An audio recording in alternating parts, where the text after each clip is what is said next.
গল্পের দর্পণ। এই দর্পণে প্রতিফলিত হবে নানা ধরনের হাসি, কান্না, প্রেম, ভয়, রোমাঞ্চ ও মায়াজালে ঘেরা অনেক গল্পগাথা। নমস্কার। আজকের গল্পের দর্পণের একটি অন্যভাবে গল্পের দর্পণে রবীন্দ্রনাথ ঠাকুরের এতদিন পর্যন্ত যে গল্পগুলি আপনারা শুনেছেন তা একটু অন্যরকম, তাই না? কিন্তু মূল ভাবধারা কিন্তু রবীন্দ্রনাথ ঠাকুরের যে ভাবধারা প্রকাশ করতে চেয়েছেন তার গল্পে, তা কিন্তু আমরা অক্ষুণ্ণ রেখেছি। আজকে যে গল্পটি আপনাদের সামনে নিয়ে এসেছি রবীন্দ্রনাথ ঠাকুরের কাহিনী অবলম্বনে কিন্তু নয়, পদ্য অবলম্বনে।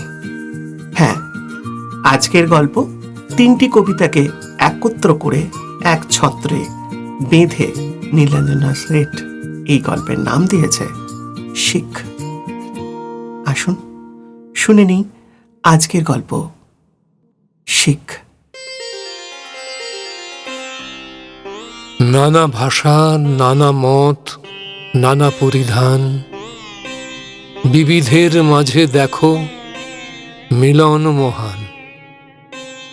এই পংক্তিটির মর্যাদা সেইখানে যেখানে জাতি ধর্ম নির্বিশেষে মিলমিশ থাকে, তবেই একটা দেশের উন্নতি তথা অভ্যুত্থান হয়।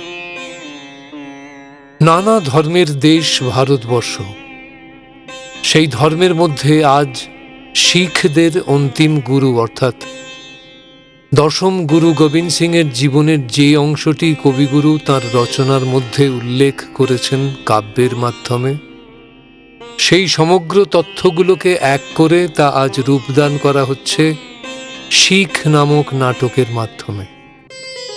শিখ ধর্মের দশম ও সর্বশেষ মানব গুরু গুরু গোবিন্দ সিং, যিনি ছিলেন একাধারে ধর্মগুরু, বীর যোদ্ধা এবং কবি, জন্মগ্রহণ করেন 1666 খ্রিস্টাব্দের ডিসেম্বর মাসে বিহারে পাটনা প্রদেশে। পিতা গুরু তেগ বাহাদুর এবং মাতা গুজরিজি শৈশবে তার নামকরণ করেন গোবিন্দ রায়। তিনি শৈশব থেকেই মল্লযুদ্ধ, তীরন্দাজি, অসি চালনা, অশ্বারোহণ প্রভৃতি বিষয়ের শিক্ষা গ্রহণের সঙ্গে সঙ্গে আরবি, ফার্সি, সংস্কৃত, পাঞ্জাবি ইত্যাদি ভাষা শিক্ষা করতে থাকেন। মুঘল সম্রাট ঔরঙ্গজেবের সঙ্গে ধর্মান্তর নিয়ে যে বচসার সৃষ্টি হয় তা যুদ্ধে রূপান্তরিত হয়। আপন ধর্মকে মান দিয়ে গুরু তেগ বাহাদুর মুঘলদের হাতে নৃশংসভাবে নিহত হন বা শহীদ হন।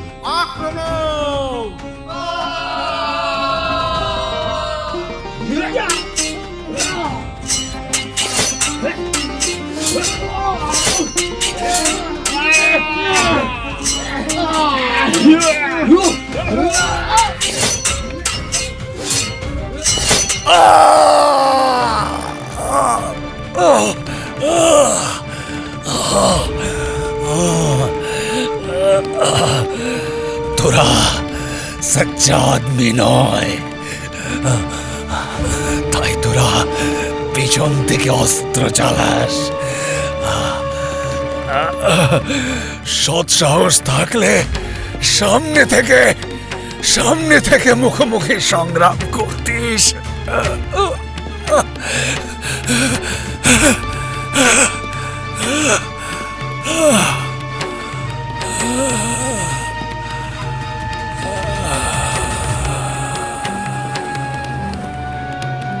সমগ্র জাতির উত্থানের ভার এসে পড়ে 9 বছরের শিশু গোবিন্দ সিং এর উপর। এই বীর শিখ গুরুর আদর্শকে অনুধাবন করে অশ্রুসিক্ত হয়েছিল কবির দুনয়ন।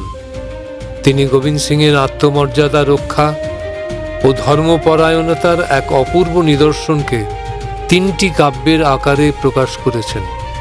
সেই 3টি কাব্য হল বন্দিবীর, গুরু গোবিন্দ ও শেষ কথা। আমাদের কাহিনীর সূত্রপাত গুরু গোবিন্দ সিং এর দেহরক্ষার 2 বছর পর থেকে, অর্থাৎ 1710 খ্রিস্টাব্দ। 2 বছর হল গুরু গোবিন্দ সিং প্রয়াত হয়েছেন। তার পরবর্তী গুরু ঘোষণা করে গেছেন গুরু গ্রন্থ সাহিবকে। গুরু গ্রন্থ সাহিবের আদর্শই এখন শিখ ধর্মের প্রধান চালিকা শক্তি। কেবলের নীতি ও আদর্শকে কেন্দ্র করেই পুনরায় ঐক্যবদ্ধ হচ্ছে শিখ সম্প্রদায় পঞ্চনদীর দেশ পাঞ্জাবে। তখন সদ্য সদ্য ঔরঙ্গজেব মারা গেছেন 1707 সালের 3রা মার্চ। আপামর জনজাতির উপর চলছে মুসলিম শাসকদের জোর করে মুসলমান ধর্মে রূপান্তরিত করার নারকীয় ও নিন্দনীয় প্রয়াস। এই প্রয়াসের মূল হোতা ছিলেন ফারুক শেয়ারের সেনাপতি আব্দুস সামাদ খান। জয় গুরুজি জয়, অলক নিরঞ্জন জয় গুরুজি জয়, অলক নিরঞ্জন জয় গুরুজি জয়। প্রহরী, এত কিসের গোলমাল এত রাতে? এমন অসময়ে আমার নিদ্রা ভঙ্গ করে এমন দুঃসাহস স্পর্ধা কাদের? এখনই তাদের বন্দী করে আমার সম্মুখে উপস্থিত করো। যাও। জি হুজুর।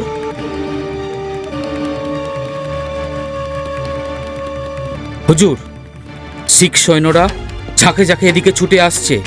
তাদের মস্তকে বিশাল পাগড়ি, ললাটে রক্ত তিলক, হাতে উদ্যত তরবারি, কণ্ঠে অলক নিরঞ্জন মন্ত্র।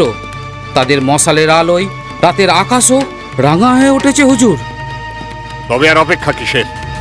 এখনই সেনাপতিকে খবর দাও, সে যেন এখনই ওই বিধর্মীদের উপর আক্রমণ করে এদের প্রতিহত করে।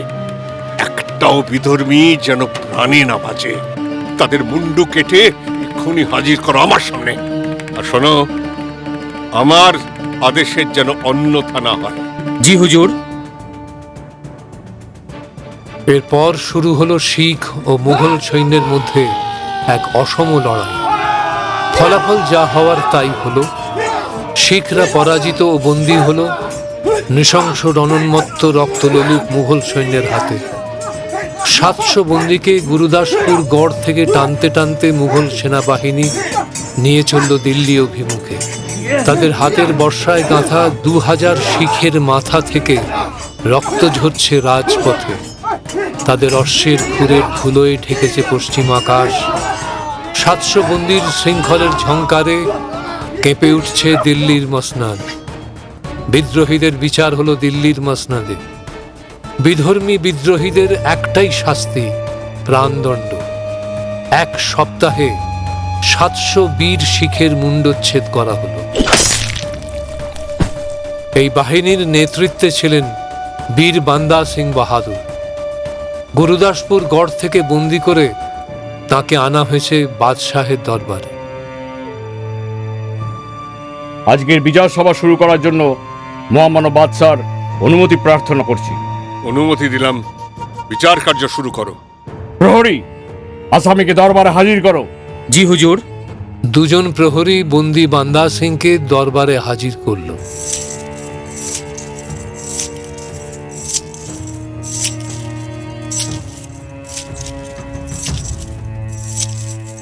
হুজুর, এই সেই শিখ যে সমস্ত শিখ জাতিকে আপনার বিরুদ্ধে খেপিয়ে তুলেছে।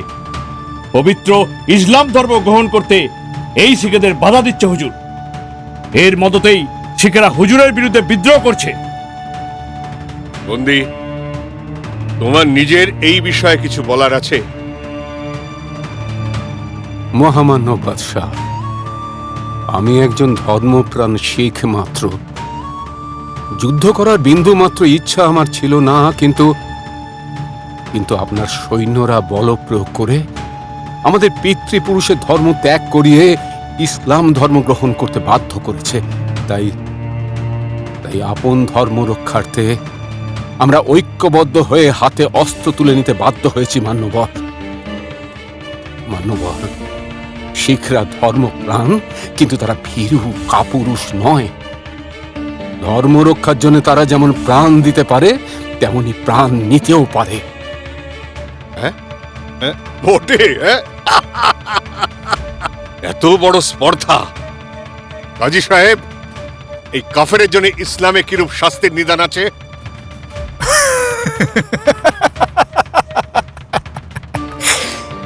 হুজুর, এই বন্দী শুধু কাফেরই নয়, বিশ্বাসঘাতকও বটে। হুজুর, এর এত বড় স্পর্ধা কতগুলো অকর্মণ্য কাফেরকে জুটিয়েছে আপনারই বিরুদ্ধে। মহান হুজুর, এদের কতবার সুযোগ দিয়েছেন ইসলাম ধর্ম গ্রহণ করে নিজেদের আল্লাহর কাছে সমর্পণ করার, কিন্তু এই বেকুব নিমক হারামের দল আপনারই পিছে ছুরি বসাচ্ছে। হুজুর, ইসলামে বেঈমান বিধর্মীর একটাই শাস্তি, মৃত্যু দণ্ড। বটে বটে। তা কাজী বলো তো, এই কাফেরের জন্য কিরূপ মৃত্যুদণ্ড স্থির করা যায়? হুজুর, এই বিধর্মী তো সে বন্দী নয়, দলনেতা। মানি ব্যক্তির উপযুক্ত সম্মান প্রদর্শন না করলে সে তো হুজুর আপনারই অপমান। তাই এর জন্য আমি একটু অভিনব মৃত্যুদণ্ডের ব্যবস্থা করেছি। প্রহরী, আমার বিশেষ অতিথিকে হাজির করো। যাও যাও যাও। 2 প্রহরী হাত পা বাঁধা একটি 10-12 বছরের কিশোরকে দরবারে হাজির করল। চল চল চল। এ কি, তোমরা ওকে কেন ধরে এনেছো? ও তো নির্দোষ বালক মাত্র। আমি তোমাদের আসামি, আমাকে শাস্তি দাও। ওকে ছেড়ে দাও, তোমরা ওকে ছেড়ে দাও।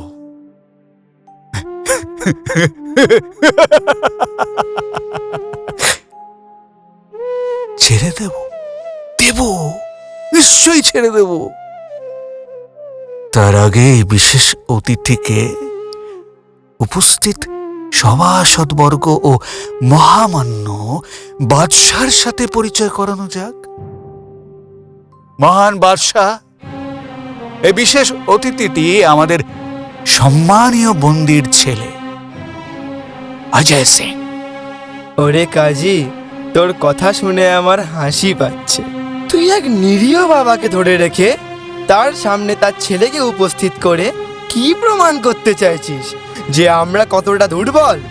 তুই ওই রকমই ধর্মের ধ্বজাধারী যে মানুষের দুর্বলতার সুযোগ নিয়ে তার অন্তরে আঘাত হেনে মজা দেখিস।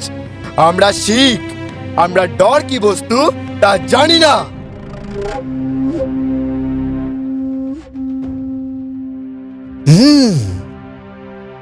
পিপিলিকার পাখা গজায় মরিবার তরে।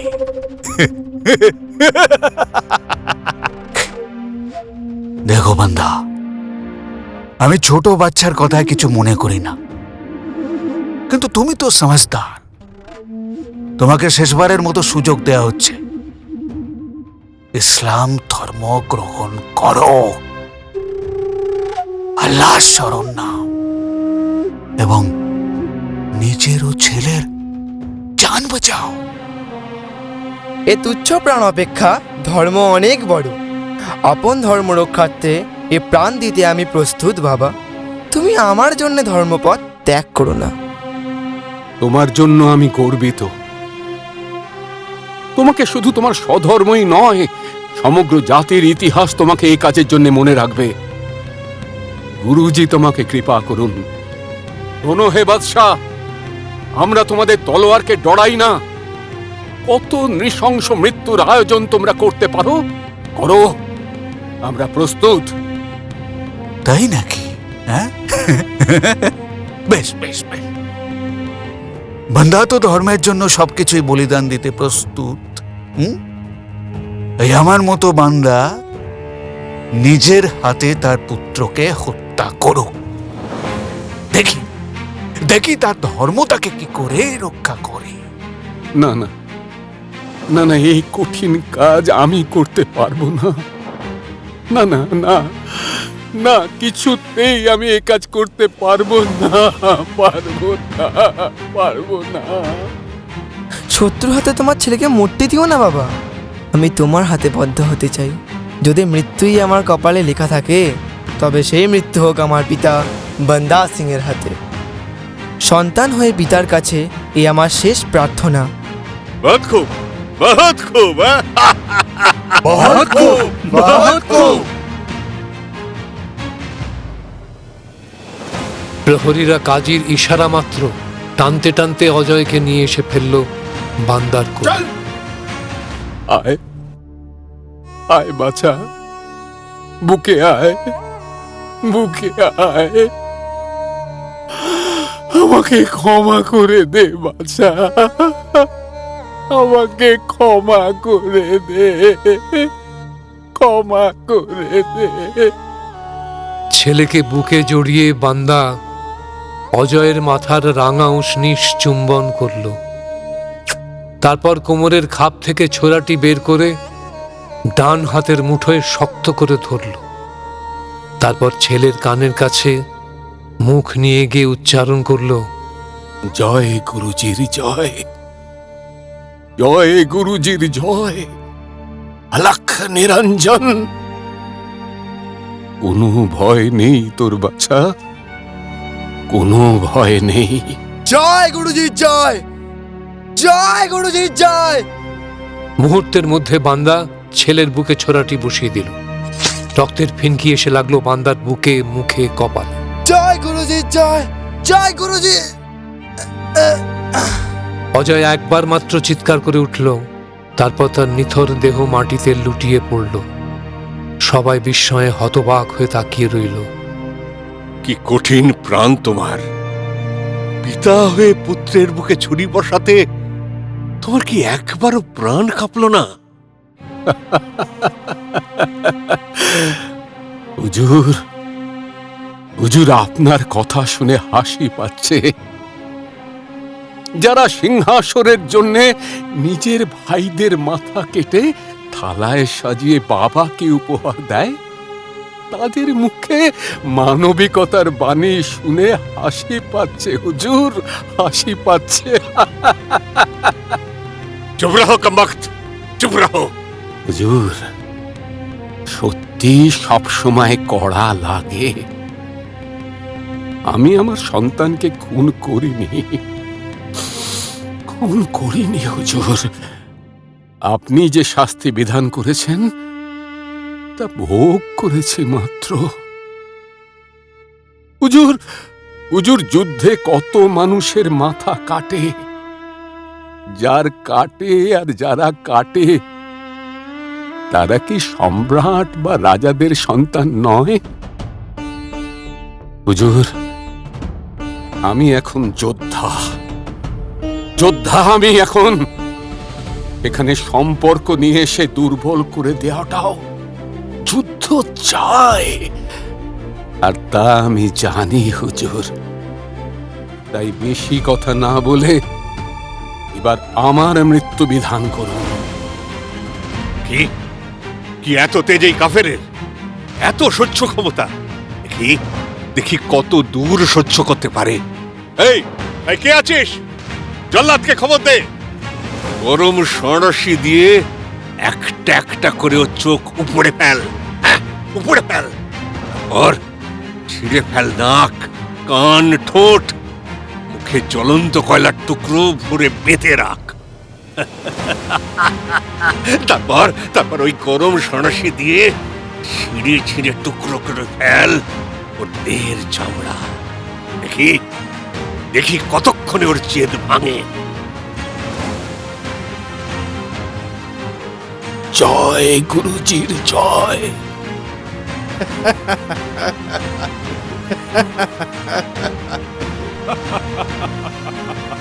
জয় গুরুজির জয়, জয় গুরুজির জয়,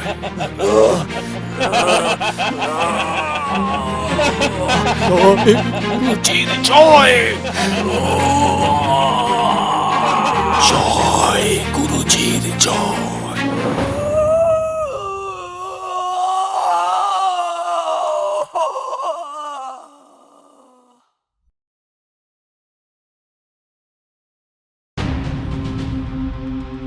কাজী কাজী গতকাল রাতে আমার ঠিকমতো ঘুম হয়নি। একটা বিষয় কিছুতেই আমাকে স্থির থাকতে দিচ্ছে না। কি বিষয় হুজুর? আচ্ছা আচ্ছা, ওই শিখ এত অত্যাচারেও একটু ভাঙলো না কেন বলতে পারো?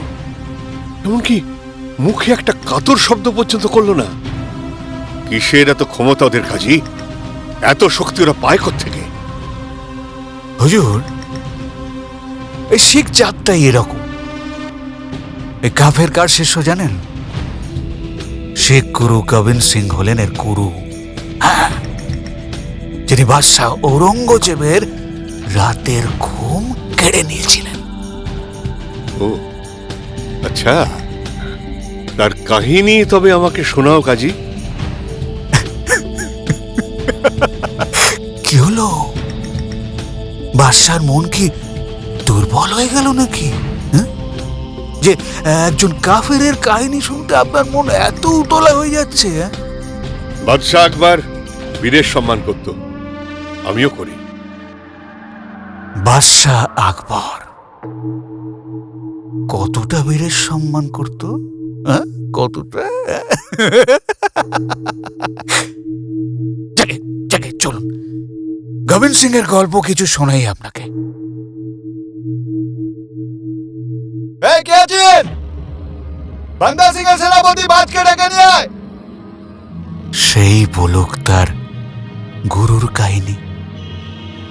সৈনিক বন্দী সেনাপতিকে নিয়ে প্রবেশ করল।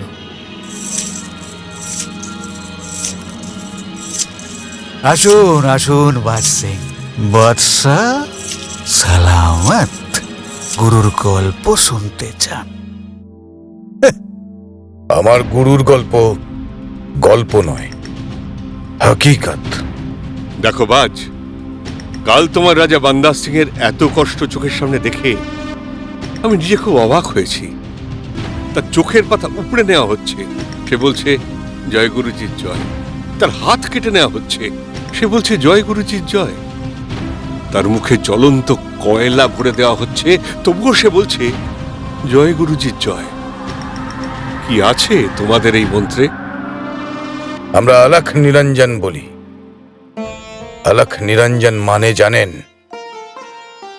অলখ নিরঞ্জন মানে হলো সুবিশাল আকাশ। সেই আকাশেরই আমরা যাত্রী। আমরা উদার হলেও আমরা আমাদের চেতনাকে বিসর্জন দিইনি। আমরা কঠিন হলেও ভালোবাসতে জানি। আমরা অজ্ঞানীকে দিই চেতনা। আমরা মাথা নিচু করে শিক্ষা নিতে জানি, আর জানি অধর্ম ও ধর্মের বিরোধিতা যারা করে তাদের পদানত করতে। যার জন্য তোমাদের এত জেদ, তার গল্প শোনাবে আমাকে? হ্যাঁ, গুরুর জীবন ব্যাখ্যা করা মানে গ্রন্থ পাঠ। অবশ্যই শোনাবো। তবে বসুন, আর প্রহরীকে বলুন আমার হাতটা খুলে দিতে। বাদশাহ ইশারা করলে প্রহরী বাজের হাত খুলে দেয়। এসব দেখে কাজী সেই স্থান পরিত্যাগ করে দুমদুম করে চলে যায়।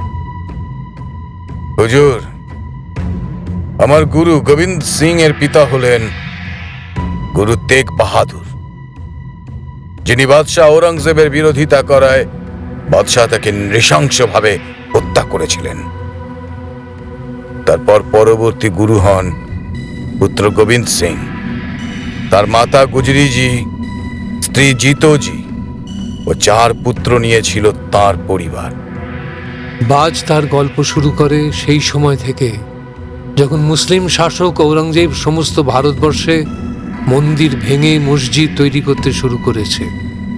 সেই কোপ এসে পড়ে শিখ সম্প্রদায়ের উপর। আপন ধর্মকে বাঁচাতে এবং সমগ্র শিখ জাতিকে রক্ষা করার জন্য গোবিন্দ সিং তৎপরতা দেখান।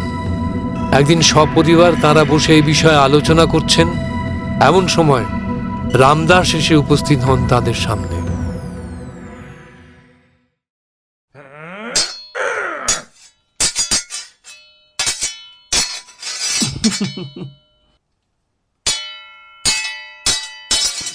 গুরুজির জয় হোক। গুরুজির জয়। কি খবর রামদাস? এমন অসময়ে তুমি প্রাসাদে? খবর ভালো নয় গুরুজি। ঔরঙ্গজেব কাশ্মীর সহ উত্তর ভারতের সমস্ত অ-ইসলামিক প্রদেশগুলোতে জোর করে সাধারণ জনগণকে ইসলাম ধর্ম গ্রহণে বাধ্য করছে। আর কেউ বাধা দিলে সৈন্যদের অত্যাচারের সর্বস্ব হারাচ্ছে। এখন তার দৃষ্টি পড়েছে আমাদের রাজ্যে। এখন এখন আমাদের কি কর্তব্য গুরুজি? তোমাদের কি মত রামদাস? গুরুজি, আমরা শিখ, আমরা ভীরু কাপুরুষ নই, প্রাণ দিয়ে দেব, তবু আপন বাপ দাদার ধর্ম পরিত্যাগ করব না। প্রভু, আপনি আদেশ করুন, যাই দেখি ঔরঙ্গজেব কত বড় বীর যে আমাদের ধর্মে হাত দেয়। শুনে প্রীত হলাম রামদাস, তবে যুদ্ধের প্রস্তুতি শুরু করো। আমরা প্রকৃত শিখের মতোই ততক্ষণ অপেক্ষা করব যতক্ষণ না আমাদের ওরা আক্রমণ করে। কোনো নিরপরাধের রক্তে হাত রাঙানো প্রকৃত শিখের কার্য নয়। যথা আজ্ঞা গুরুজি, প্রণাম। বিজয়ী হও। পিতাজি, এই দুঃসময়ে পিতৃপুরুষের ধর্ম রক্ষার্থে স্বজাতির পাশে দাঁড়ানো আমরা আমাদের কর্তব্য বলে মনে করি। আপনি দয়া করে আমাদের যুদ্ধ যাওয়ার অনুমতি দিন। কিন্তু তোমাদের বয়স বড়ই অল্প। এই বিষয়ে তোমাদের মাতার অনুমতি বিশেষ আবশ্যক। আমি সমস্তই শুনেছি স্বামী।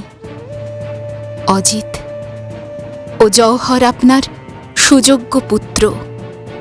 তারা যে সিদ্ধান্ত নিয়েছে তাতে আমি সম্পূর্ণ সম্মতি দিলাম। অজিত ও জওহর পা ছুঁয়ে পিতা ও মাতার আশীর্বাদ নিল। এসো তোমরা, বিজয়ী ভব। বিজয়ী ভব। 1704 খ্রিস্টাব্দে বিশাল সৈন্যবাহিনী নিয়ে সিরহিন্দের মুঘল গভর্নর ওয়াজির খাঁ আনন্দপুর দুর্গ অবরোধ করে। সেই সময় গোবিন্দ সিংজি সপরিবার দুর্গে অবস্থান করছিলেন। দুর্গের প্রধান প্রবেশদ্বার বন্ধ করে শিখ সৈন্যরা কড়া পাহারায় আছে। এমন সময় দিল্লির বাদশাহ দূত ঔরঙ্গজেবের পত্র নিয়ে উপস্থিত হল গুরুজির দরবারে। বলো দূত, কি বার্তা এনেছো বাদশাহের কাছ থেকে? মহারাজের জয় হোক। বাদশাহ আপনার জন্য বার্তা পাঠিয়েছেন। আপনি যদি আনন্দপুর দুর্গর দ্বার উন্মুক্ত করে দেন, তবে বাদশাহ কথা দিয়েছেন তিনি নিরাপদে সসম্মানে আপনাকে চলে যেতে দেবেন। আপনি যদি এই প্রস্তাবে সম্মত থাকেন, তো আমি তাকে সে সংবাদ দেওয়ার জন্য এখনই রওনা দিব। আগামীকাল এই বিষয়ে কিছু আলোচনার প্রয়োজন আছে। আগামীকাল আমার সিদ্ধান্ত আপনাকে জানিয়ে দেব। অনুগ্রহ করে ততক্ষণ আপনি অতিথিশালায় আতিথ্য গ্রহণ করুন। রামদাস, লেহারি, তোমাদের কি মত? ঔরঙ্গজেবকে কি আদৌ বিশ্বাস করা যায়? গুরুজি, এই মুহূর্তে আমাদের গড়ে মাসখানেকের রসদ মজুদ আছে। মুঘলরা যেভাবে গড়ের বাইরে তাঁবু খাটিয়ে বসেছে, তাতে শীঘ্র চলে যাবে বলে তো মনে হয় না। গুরুজি, তাছাড়া আমাদের সৈন্যরা সংখ্যায় অনেক কম। এই বিপুল সংখ্যক রক্তলোলুপ মুঘল সৈন্যের সামনে তারা যথেষ্ট নয়। আমার মনে হয় ঔরঙ্গজেবের প্রস্তাব মেনে নিয়ে যদি এই যুদ্ধ এড়ানো যায়, তবে স্বধর্মকে রক্ষা করেও রাজ্যের সাধারণ মানুষকে অকারণ রক্তপাতের হাত থেকে রক্ষা করা যেতে পারে। বেশ, তবে তাই হোক। সবাই যে যার ঘরে যাও। রাতটা সকলে বিশ্রাম নাও। কাল সকালে দুর্গের দ্বার খুলে দেওয়া হবে। আমরা সকলে দুর্গ ত্যাগ করে যাত্রা করব। সকলে প্রস্তুত থেকো। সকলে নীরবে প্রণাম জানিয়ে প্রস্থান করল। গোবিন্দ সিং একা ঘরে চিন্তিত মুখে পায়চারি করছেন।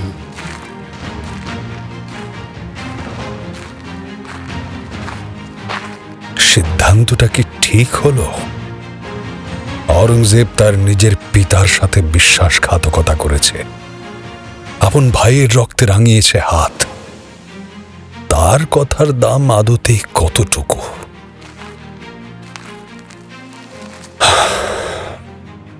গুরুজি সহায় হন, সকলের মঙ্গল করুন। পরদিন সকালে দুর্গের প্রধান প্রবেশ দ্বার খুলে দেওয়া হলো। গোবিন্দ সিংজি সপরিবার দুর্গ ছেড়ে রওনা দিলেন।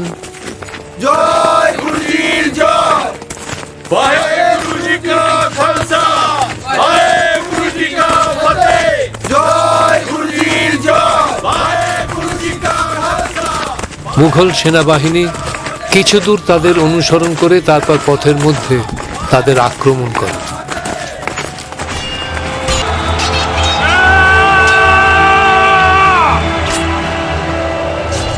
ইতিমধ্যে অন্ধকার নামে এবং প্রবল ঝড় ঝঞ্ঝা উপস্থিত হয়। অতর্কিত আক্রমণে দিশেহারা শিখ বাহিনী প্রবল পরাক্রমের সঙ্গে যুদ্ধ করলেও গোবিন্দ সিংজির পুরো পরিবার একে অপরের থেকে বিচ্ছিন্ন হয়ে পড়ে।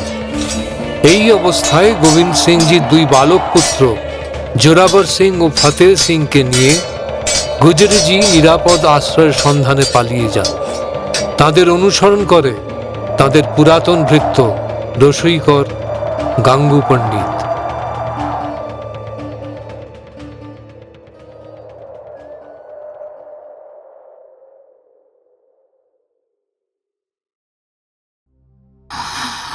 প্রণাম মাঝি, প্রণাম। অপরাধ নেবেন না, ওই নিরাপত্তার প্রয়োজনে আমি আপনাদের অজান্তে আপনাদের অনুসরণ করে এখানে এসে পৌঁছেছি। একই কাছেই আমার খেরোই গ্রামে ছোট্ট ঘর আছে। দয়া করে যদি আমার কুটিরে আপনারা পায়ের ধুলো দেন, তবে গরিবের সাধ্যমতো আপনাদের সেবা করে আমার এই জীবন ধন্য করতে পারি। সেখানে ওই মুঘল সৈন্যরা আপনাদের খুঁজেও পাবে না। তবে চলো, তোমার ঘরেই আমাদের আশ্রয় দাও। আমার বয়স হয়েছে, নিজের জন্য ভাবি না। এই বাচ্চা দুটো ক্ষুধার্ত, পথশ্রমে বড়ই ক্লান্ত। এদের একটা কিছু ব্যবস্থা করতে পারলে আমি তোমার কাছে চিরদিন ঋণী থাকবো গাঙ্গু, ঋণী থাকবো। না না না না, এভাবে বলবেন না মাঝি। মালিকের পরিবারের কোনো সাহায্যে যদি আসতে পারি, তাহলে এই ভৃত্য নিজেকে ধন্য মনে করবে। হ্যাঁ। গুজরিজি দুই বালককে নিয়ে আশ্রয় নেন গাঙ্গুর গৃহে। বিশ্বাসঘাতক গাঙ্গু স্বর্ণমুদ্রার লোভে তাদের খবর পৌঁছে দেয় সিরহিন্দ প্রদেশে গভর্নর ওয়াজির খাঁয়ের কাছে। গাঙ্গু, তুমি এ কাজ করতে পারলে? তোরা কি ভেবেছি নবাবকে ফাঁকি দিবি? চল চল চল, আমাদের সঙ্গে চল। গাঙ্গু, আমি বিশ্বাস করতে পারছি না গাঙ্গু। আমরা তোমার কাছে কি দোষ করেছিলাম বলো? কি দোষ করেছিলাম? স্বর্ণ মুদ্রার লোভ। তোদের এই স্বধর্ম প্রীতির জন্যই ওদের এই অবস্থা। নইলে নবাব তো তোদের সবই দিতে চেয়েছিলেন। চল চল চল বলছি। আগে হুজুর, আমার স্বর্ণ মুদ্রা। বেটা বিশ্বাসঘাতক, বিশ্বাসঘাতকতা করে আবার পুরস্কার চাস? তবে নবাব এক কথার লোক, তোকে উপযুক্ত পুরস্কারই দেবেন। কাল সেনাপতির সঙ্গে দেখা করিস। এখন ভাগ। গুজরিজি ও দুই সাহেবজাদাকে বন্দী করে মুঘল সৈন্যরা তাদের ঠান্ডা বুর্জে বন্দী করে রাখে। প্রবল শৈত্য প্রবাহে কাতর গুজরিজি পৌত্রদের পূর্বপুরুষের বীরত্বের কাহিনী শুনিয়ে রাত্রি অতিবাহিত করেন।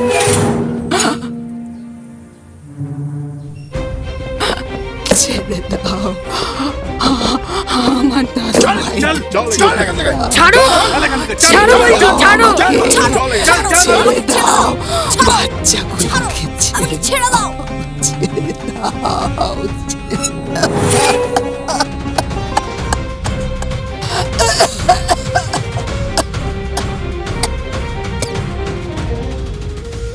অপরদিকে গোবিন্দ সিং তার দুই পুত্র অজিত সিং ও জওহর সিং এবং 40 জন শিখ অনুচরকে নিয়ে উপস্থিত হন শীর্ষা নদীর তীরে চামকাওর অঞ্চলে। সেখানে রাত্রিবাসের জন্য আশ্রয় নেন এক মাটির হাভেলিতে। মুঘল সৈন্যরা সেই মাটির হাভেলিকে ঘিরে ফেলে। গুরু গোবিন্দ সিং তার 6 জন প্রধান অনুচরের অনুরোধে পালাতে বাধ্য হন। তার দুই পুত্র অজিত সিং ও জওহর সিং সহ 40 জন শিখ সৈন্য বীরত্বের সাথে যুদ্ধ করে ও শহীদ হয়।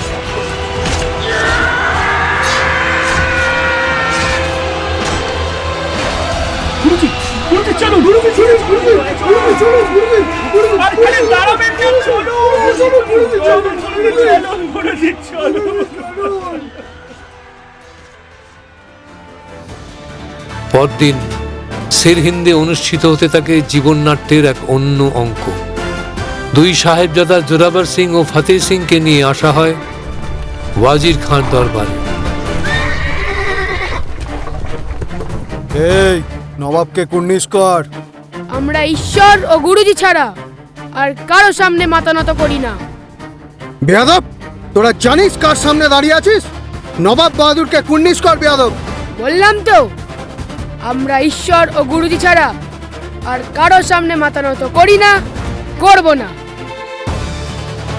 তোদের তো দেখি বড্ড তেজ। নবাব, হুকুম করুন, বেদ দিয়ে আগে এদের একটু সহবত শেখাই। এদের তেজ দেখে আমি মুগ্ধ। আমার সেনাবাহিনীতে এমন তেজি ঘোড়ারই তো দরকার।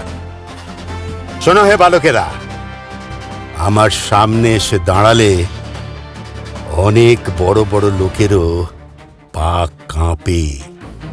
আমার সামনে দাঁড়িয়ে চোখে চোখ রেখে কথা বলার সাহস যে তোমরা দেখিয়েছ, তাতে আমি খুশি হয়েছি। তাই তোমাদের আমি বাঁচার একটা সুযোগ দিচ্ছি। তোমরা যদি ইসলাম ধর্ম গ্রহণ করে আল্লাহর কাছে নতি স্বীকার করো, তবে আমার সেনাবাহিনীতে তোমাদের মতো বীরের উপযুক্ত পদেই তোমাদের নিযুক্ত করব। প্রাণ থাকতে আমরা নিজ পিতৃপুরুষের ধর্ম পরিত্যাগ করব না। মূর্খ বালক, তবে মৃত্যুই তোদের উপযুক্ত শাস্তি। এই, কে আছিস? এখনই এদের জ্যান্ত দেওয়ালে গেঁথে দে। এই মূর্খ বালক দুটো আর এদের ধর্ম একত্রে দেওয়ালের নিচে চাপা পড়ে যাক। ছাড়ো, ছেড়ে দাও, ছাড়ো, ছাড়ো বলছি, ছাড়ো, ছেড়ে দাও, ছেড়ে দাও আমাদের, ছাড়ো, ছেড়ে দাও। সৈন্যরা বালকদ্বয়কে হাত পা বেঁধে টানতে টানতে নিয়ে যায় এবং জীবন্ত দেওয়ালে গেঁথে সমাধিস্থ করে। মৃত্যুর পূর্বে তারা জানতেও পারেনি পূর্ব রাতে তাদের দুই দাদাও যুদ্ধ করতে করতে চলে গেছেন না ফেরার দেশে। জয় গুরুজি জয়, জয় গুরুজি জয়, জয় গুরুজি জয়, জয় গুরুজি জয়, গুরুজি গুরুজি।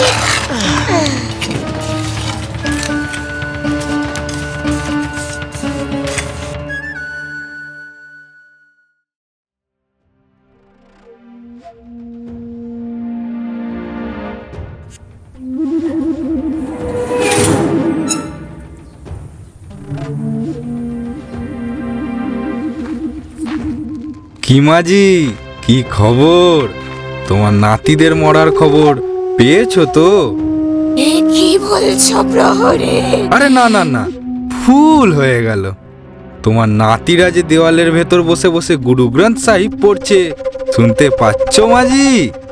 তা তুমিও কি জেদ ধরে বসে থাকবে? না ইসলাম ধর্ম গ্রহণ করবে? তারা কি তবে তাদের দাদাজি দাদাজির মতোই ধর্মের জন্য নিজেদের প্রাণ গুরুজির পাদপদ্মে সমর্পণ করতে পেরেছে? তারা ধন্য, ধন্য তারা। গুরুজির চরণে ঠাঁই পেয়েছে তারা।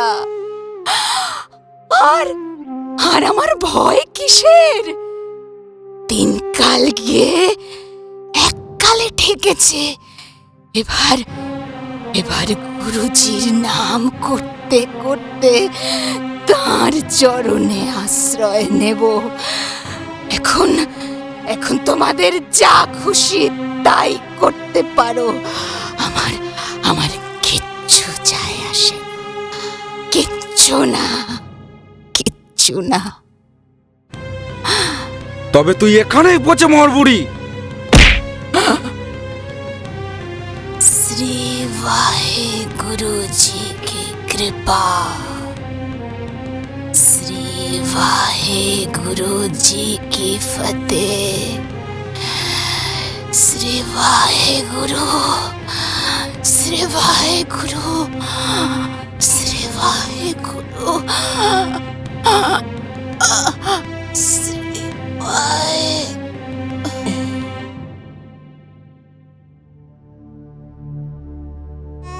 শোকে ও প্রচণ্ড কাতর বৃদ্ধার হৃদযন্ত্র অচল হয়ে তিনি মারা যান। যুদ্ধে সম্পূর্ণ পরিবারকে হারিয়ে গোবিন্দ সিং প্রচণ্ড বিপর্যস্ত। একই সাথে সর্বস্ব খুইয়ে তিনি নিঃস্ব হয়ে পড়েছেন। দীর্ঘ পথ পাড়ি দিতে হবে নিরাপদ আশ্রয়ের খোঁজে। এক পাঠানের কাছ থেকে তিনি ধারে একটি তেজি পাঠান ঘোড়া কিনলেন। ঘোড়াটি গাছের গোড়ায় বাঁধা। বিমর্ষ গোবিন্দ সিং পাশে বসে আছেন মাথা নিচু করে। এমন সময় সেই পাঠান এসে উপস্থিত হল। কি সিংজি, আমার ঘোড়ার দম ফাঁকি দিয়ে কোথায় পালাবার মতলব করছো? এখনই আমার পাওনা মিটিয়ে দিয়ে যে চুলোয় যাবে যাও। দেখো পাঠান, এই মুহূর্তে আমি নিঃস্ব। তুমি আগামীকাল এই সময়ে এই স্থানে উপস্থিত থেকো। আমি যেভাবে হোক তোমার ঋণ চুকিয়ে দেব। আমাকে একটা দিন সময় দাও। তোমাদের কি বিশ্বাস সিংজি? তুমি তো নিজের চারটে ছেলেকে মুঘলদের সামনে দাঁড় করিয়ে যুদ্ধক্ষেত্র থেকে পিঠ দেখিয়ে পালিয়ে এসেছ।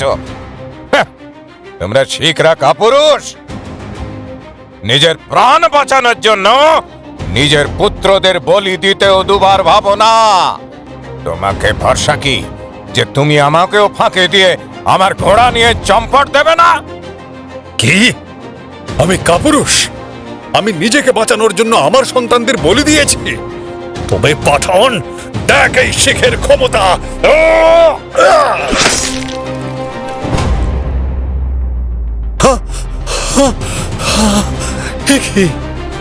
কি করলাম আমি? হে প্রভু, নিরপরাধের রক্তে হাত রাঙালাম। ঠিক আমাকে। আমার সকল শিক্ষা ব্যর্থ। না না না না, আমি এ আসনের যোগ্য নই। কেউ আমার সন্ধান পাওয়ার আগেই আমাকে স্থান ত্যাগ করতে হবে। নিরপরাধের রক্তে ভিজে যায় মাটি। সেই রক্তে লেখা হয় গুরু গোবিন্দ সিংজির পরবর্তী জীবন নাট্য।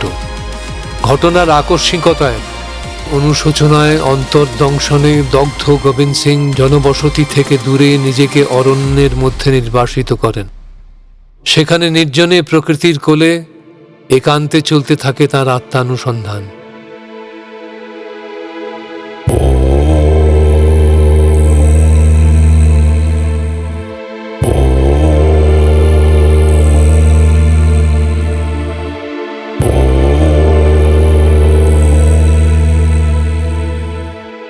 এমন সময় একদিন তার সন্ধান করতে করতে সেই স্থানে উপস্থিত হয় তার বিশ্বস্ত অনুচর রামদাস লেহারি ও আরো 4 জন অনুগামী। প্রণাম গুরুদেব। প্রণাম গুরুদেব। কে? দীর্ঘকাল পর পরিচিত কণ্ঠস্বর শুনে চমকে গোবিন্দ সিং পিছন ফিরে তাকালেন।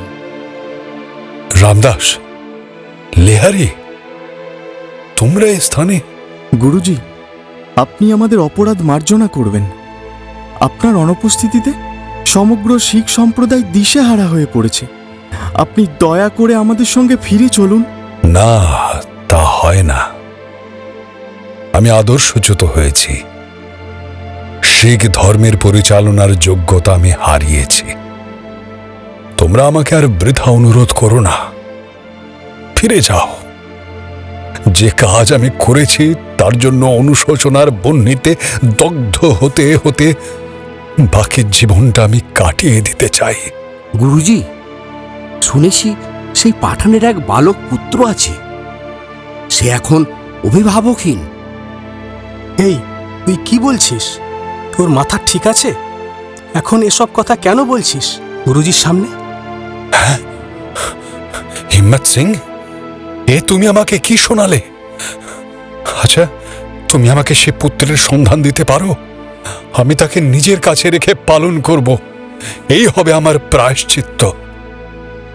প্রভু, যেমন আপনার ইচ্ছা গুরুজি।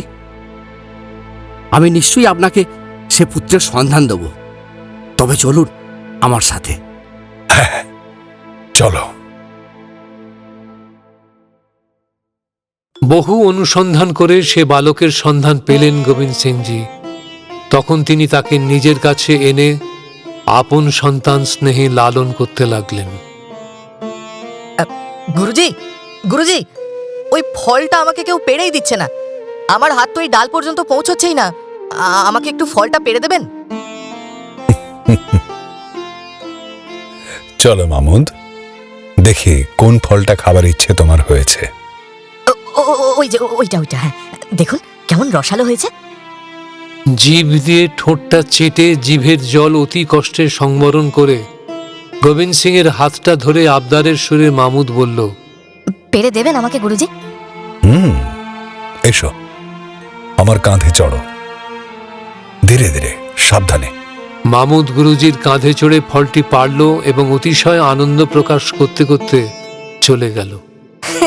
কি মজা, কি মজা, কি মজা, কি মজা, কি মজা, কি মজা।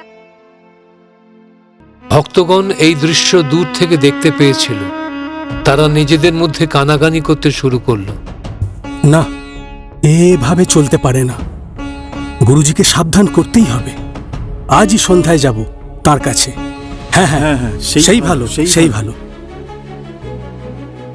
সেদিন সন্ধ্যায় সান্ধ্য প্রার্থনা শেষ করে সকলে যে যার কুটিরের দিকে রওনা দিয়েছে। কয়েকজন ভক্ত গোবিন্দ সিং এর সামনে এসে দাঁড়ালো। বলো, তোমাদের কি বক্তব্য আছে? গুরুজি, আমাদের একটা নিবেদন ছিল আপনার কাছে। শত্রুর ছেলেকে এভাবে বিশ্বাস করা কি ঠিক হচ্ছে? ব্যাঘ্র শাবককে যতই যত্ন করা হোক, যতই ভালোবাসা হোক, তার স্বভাব কি পরিবর্তন হয়? সে যখন বড় হবে সে কিন্তু তার বাপের মতোই হয়ে উঠবে প্রভু। আরে, আমিও তো তাই চাই। বাঘের বাচ্চাকে যদি বাঘ করে তুলতে না পারলাম, তবে কি শেখালাম তাকে? কিন্তু প্রভু, আমাদের যে ভয় লাগে।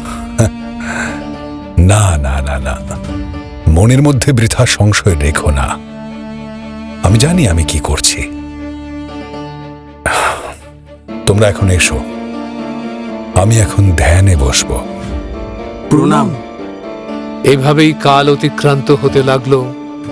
বালক মামুদ ধীরে ধীরে গোবিন্দজির স্নেহচ্ছায়ায় লালিত হয়ে যুবক হয়ে উঠল। এখন মামুদের সমস্ত জগৎ জুড়ে কেবল গুরুজিই অধিষ্ঠান করছেন। তার দেহ মন সম্পূর্ণরূপে তাঁরই সেবায় নিয়োজিত। প্রৌঢ় গোবিন্দ সিং এর পুত্রহারা পিতৃ হৃদয়ের সকল স্থান সে ধীরে ধীরে নিজ ক্ষমতায় অধিকার করে নিল। প্রৌঢ়ের এখন সর্বক্ষণের সঙ্গী সেই পাঠান তনয়। গোবিন্দ সিংও প্রাণ ঢেলে গড়ে তুলেছেন তার এই প্রাণাধিক শিষ্যটিকে। শাস্ত্র থেকে শস্ত্র সকল বিদ্যাতেই সে হয়ে উঠেছে সমান পারদর্শী। একদিন সকালে একান্তে গুরুজি বনের মধ্যে ভ্রমণ করছেন, সঙ্গে ছায়া সঙ্গী মামুদ। মামুদ গুরুজিকে সহসা প্রণাম করে বলল, গুরুজি, আপনার কৃপায় আমার শিক্ষা সম্পূর্ণ হয়েছে। এখন যদি আমাকে অনুমতি দেন তবেই আপন যোগ্যতায় রাজসৈন্য দলে যোগদান করে আমি জীবিকা নির্বাহ করতে চাই। বেশ, তবে তোমার আরেকটি শিক্ষা বাকি আছে মামুদ। কি শিক্ষা গুরুজি? পৌরুষের শিক্ষা। আজ সন্ধ্যায় তুমি অস্ত্র সাথে নিয়ে আমার সঙ্গে বের হবে। এখন চলো, ফেরা যাক। সেদিন অপরাহ্নে মামুদ প্রস্তুত হয়ে গোবিন্দ সিং এর সাথে বের হল। ভক্তগণ গুরুজির সাথে আসতে চাইলে তিনি তাদের বাধা দিয়ে বললেন, না, তোমরা সবাই ফিরে যাও। আমি কিছুক্ষণ একা সময় কাটাতে চাই। না, কোনো ভয় নেই, মামুদ আমার সঙ্গে থাকবে। ভক্তগণ বিফল মনোরথ হয়ে ফিরে যায়। গুরু শিষ্য নীরবে নদী তীর ধরে চলতে লাগলেন। চলতে চলতে এক অপেক্ষাকৃত গভীর জঙ্গলে উপস্থিত হলেন তারা। প্রস্তরাকীর্ণ নদী উপকূল, প্রাচীন শালরাজি মাথার উপর ঢেকেছে আকাশ। নদীর হাঁটু জল স্ফটিক স্বচ্ছ। কিনারে গেরুয়া বালির চর, নেভে আসা দিনের শেষ রাঙা আলোটুকু গাছের ফাঁক দিয়ে এসে পড়েছে বালুচরে। গুরুজি মামুদকে একটা বিশেষ স্থান নির্দেশ করে বললেন, মামুদ, এদিকে এসো। এই জায়গাটা খুঁড়তে থাকো যতক্ষণ আমি থামতে বলবো। মামুদ বিনা বাক্য ব্যয়ে গুরুজির নির্দেশ মতো সেই স্থান খুঁড়তে শুরু করল।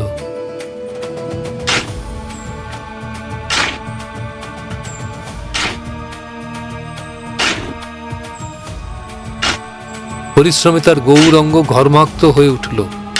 পেশিবহুল বাহু, শক্ত চোয়াল, দৃঢ় চোখের দৃষ্টি, এ সবই গুরুজি অত্যন্ত মনোযোগের সাথে লক্ষ্য করছেন।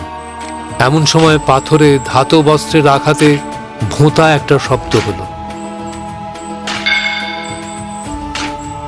দাঁড়াও।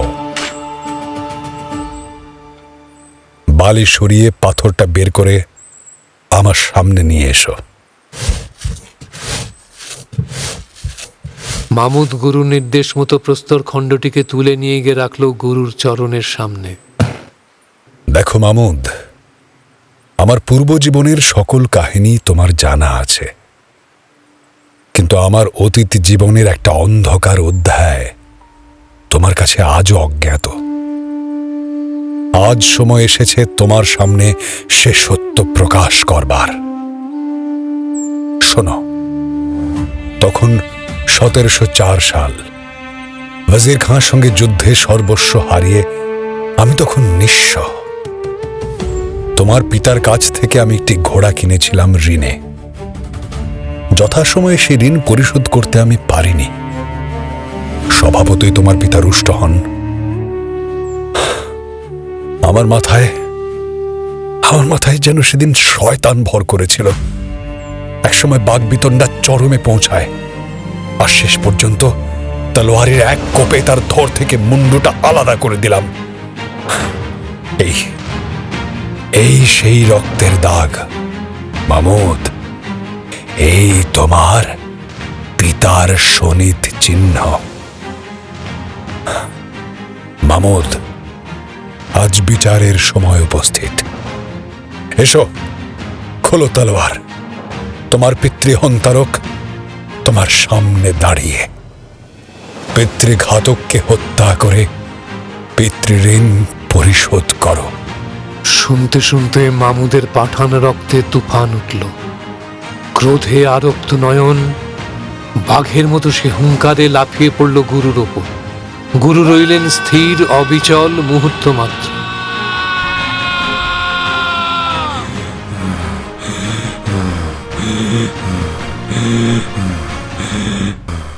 সংবিত ফিরে পেয়ে মামুদ কেঁদে লুটিয়ে পড়ল গুরুর চরণে।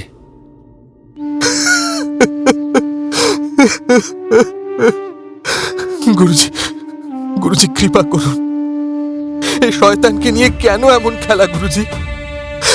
গুরুজি, গুরুজি, ধর্ম জানে পিতৃ হত্যার সেই স্মৃতি মন থেকে মুছে দিয়েছিলাম আমি। পিতা, বন্ধু, গুরু বলে জেনেছি শুধু আপনাকে। এই হৃদয়ের যত ক্ষত, যত জ্বালা আপনার স্নেহে সকলে জুড়িয়েছে প্রভু। তবে তবে আর কেন? যে ইতিহাস কালের গর্ভে হারিয়ে গেছে তাকে বর্তমানে টেনে এনে কোন লীলা আপনার প্রভু? আমাকে দয়া করুন, আমাকে দয়া করুন, আমাকে ছেড়ে দিন, আমাকে ছেড়ে দিন, আমাকে ছেড়ে দিন, আমাকে ছেড়ে দিন। কাঁদতে কাঁদতে মামুদ ঊর্ধ্বশ্বাসে সে স্থান পরিত্যাগ করল।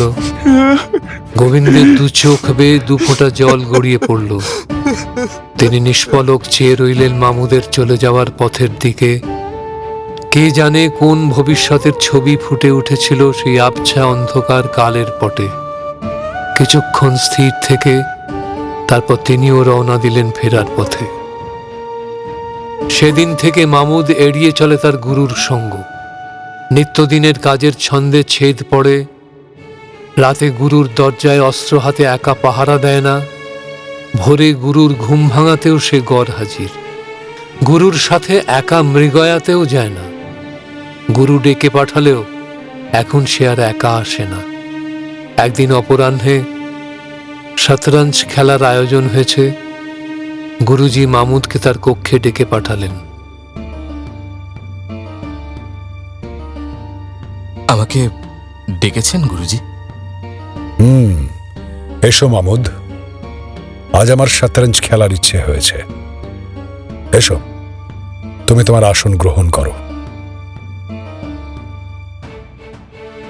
খেলা শুরু হলো। প্রতিবার গুরুজির সুকৌশলী চালে মাত হচ্ছে মামুদ, ততই রোখ চাপছে তার। এদিকে অপরাহ্ন পেরিয়ে সন্ধ্যা গড়িয়ে রাত ক্রমে বেড়ে চলেছে। ভক্তরা একে একে যে যার কুটিরে ফিরে গেছে। মামুদ হাঁটুতে মাথা ঠেকিয়ে এক মনে ভেবে চলেছে দান। দৃষ্টি শতরঞ্চের চতুষ্কোণে নিবদ্ধ। গুরুজির ঠোঁটের কোণে খেলা করে গেল এক চতুর হাসি। হাতের পাশার ঘুটিখানা ছুঁড়ে মারলেন প্রাণাধিক শিষ্যের মাথায়। এত কি চিন্তা করছো? পিতৃঘাতকের সঙ্গে বসে খেলা করে যে কাপুরুষ আজ জয় হবে তার। গুরুজি!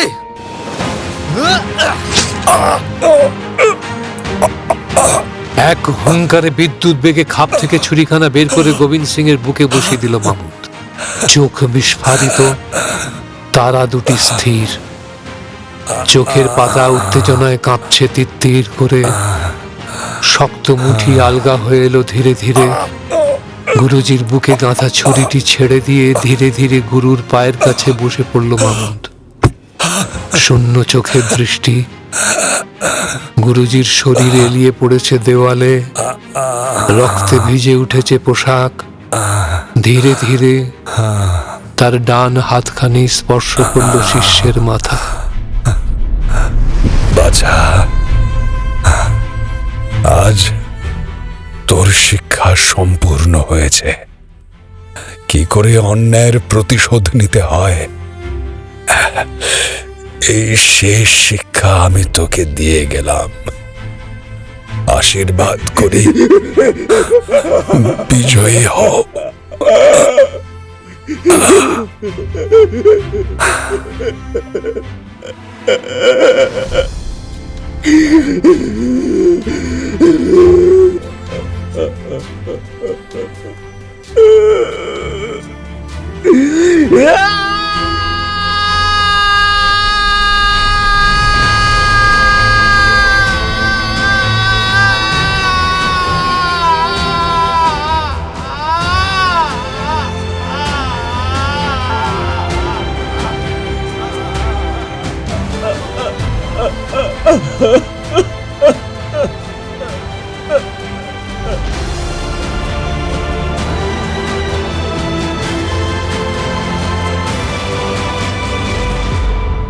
এতক্ষণ একটা টানা গল্প বলে বাজ থামল।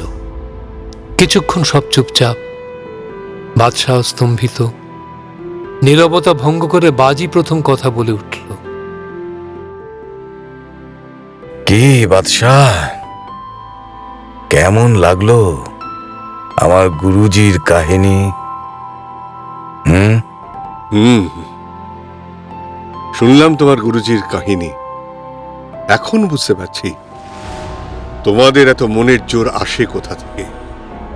শুধু ধর্মের জন্য এত যুদ্ধ, এত আত্মত্যাগ, এত সহনশীলতা যার, সেই বীরকে আমার সালাম। হ্যাঁ, সালাম।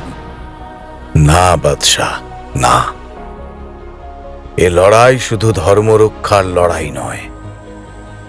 এ লড়াই সমগ্র জাতির অস্তিত্ব রক্ষার লড়াই। কত বান্দা, কত বাজ আসবে যাবে, দিল্লি মসনদ কত হাত বদলাবে, শুধু বেঁচে থাকবে এই ধর্ম, এই সংস্কার, আর তার মধ্যে দিয়েই বেঁচে থাকবে আমাদের এই লড়াইয়ের কাহিনী। এর বিনাশ নেই বাদশাহ।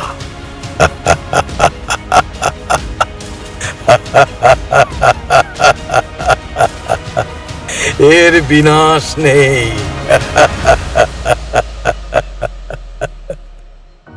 দেখো বাজ, আমি তোমার ধর্মকে সালাম করি। তোমাদের আত্মত্যাগ আমার মনের মধ্যে বেদনা জাগায়, কিন্তু আমি আমার ধর্মকে ভালোবাসি ঠিক যেভাবে তোমরা। তাই আমি আমার আদেশকে ফিরিয়ে নিতে পারবো না। তোমার জন্য যে মৃত্যু আদেশ আমি ঘোষণা করেছি তা বহাল থাকবেই। তোমাদের অবশ্যই অভ্যুত্থান হবে। হ্যাঁ হ্যাঁ, আমি আগামী দেখতে পাচ্ছি। এসো। জয় গুরুজি জয়, ভারত নিরঞ্জন, বাহে গুরুজি কা খালসা, বাহে গুরুজি কা ফতেহ, বাহে গুরুজি কা খালসা, বাহে গুরুজি কা ফতেহ। আজকের মতো গল্পের দর্পণের সময় শেষ। আগামী পর্বে নতুন গল্প নিয়ে হাজির হব আপনাদের সামনে শনিবার রাত 10টায়। ততক্ষণের জন্য একটু বিরতি। নানা স্বাদের নতুন নতুন গল্প শুনতে চাইলে আমাদের চ্যানেলকে সাবস্ক্রাইব করুন। সবার আগে নোটিফিকেশন পাওয়ার জন্য বেল আইকন ক্লিক করুন। বন্ধুদের সাথে শেয়ার করুন, আর অবশ্যই লাইক আর কমেন্টস দিতে কিন্তু ভুলবেন না।